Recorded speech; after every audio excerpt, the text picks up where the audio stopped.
Steve Oliphant here. We're going to go through how to download and install the link masking software.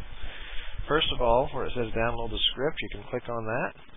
It should choose, do you want to open or save the file? I'm going to save it. I'm going to save it to my C drive, linkmask.zip. Let's go ahead and save that. Now, let's open it. And there's 3 files here that we need to upload. The only one that we need to change is this index.php, although you could change the urls.txt before you upload it.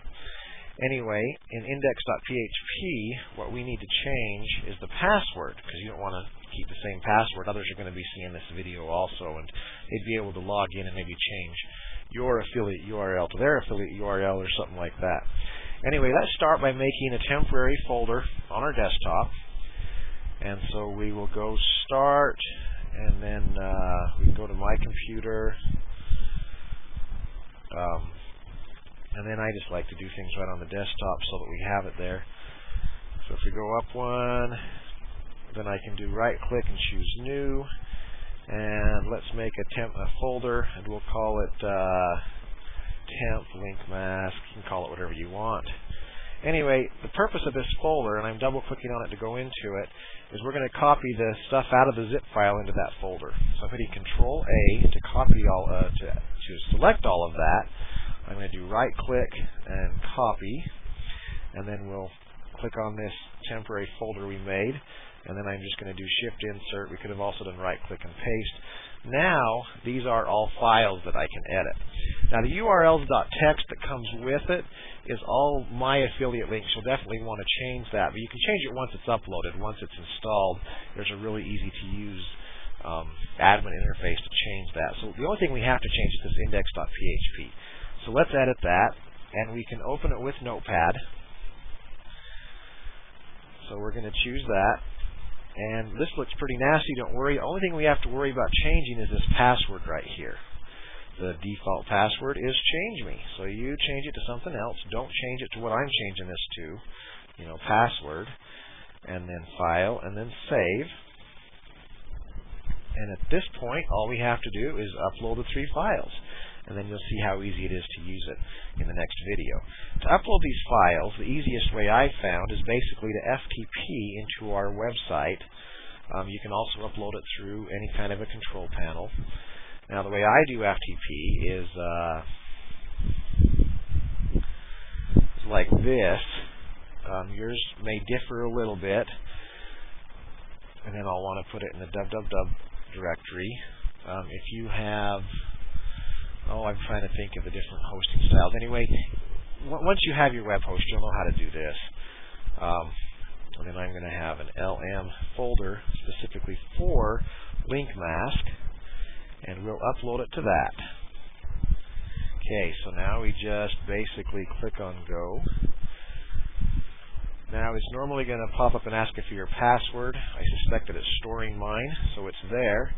Now we just need to bring that other folder forward, and we can copy and paste. Let's see, where is my temporary folders? Right here. We can copy all of this, and we can drag and drop it into the FTP folder, and it should upload it. Now, you understand what the index.php is for and the urls.txt. Now, the htaccess contains what's called mod rewrite codes, and that lets us put in this case, it would be iSuccess.com/lm/ and then whatever the name was that we're looking for. Otherwise, you have to put like a question mark, to basically pass it in as a parameter. The best way to use this is not to have it in a subdirectory like this example I'm showing you. Is to have its own domain name, like I did at stevelikes.com, where all of this is in the root. And that way you can have your own, version of tinyURL, and you can also, and this is the really neat thing with it, you can go into your control panel log files or statistical tracking software, or your website statistical tracking software that comes with, from your web host, and you can actually see how much traffic you refer through it. As I'm sure you're aware if you, sometimes like with ClickBank, you only see the number of sales you make, you don't see the number of visitors you send them. Anyway, this is up there, so let's go try it out. We're going to go to the HTTP, iSuccess.com/lm, where we just uploaded it. And there we go. These are all of the URLs that were in there. Let's get rid of them. We put in the password, and then we can actually hit, Control A to select all, and then we can hit delete, and it's all gone. Now let's add our own. Let's add one back here to linkmask.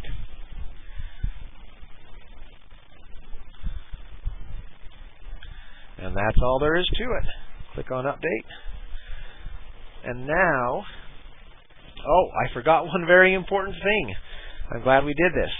That urls.txt has to be world writable. In other words, your web software needs to be able to write to that. And the way to do that inside of your FTP folder is to right-click on it, choose Properties, and then make sure that all of these are checked. Now, the reason that has to be world writable is because you don't know for sure what username your web software is running under, and your web software has to be able to edit it. So check all those, hit OK. Now let's go back, and this time we should actually see it work. Enter our password. We have it all there. Control A, delete. Let's add our own. Linkmask.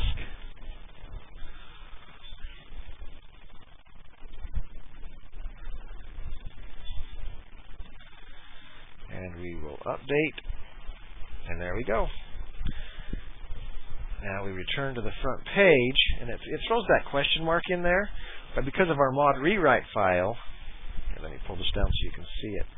Because of our mod rewrite file, if we went to that without the question mark, it would still work. And that's the kind of URL that I would put in, say, an email newsletter, or if I was writing articles to promote my website that I'd want to put there. Let's try that out. It looks like our mod rewrite.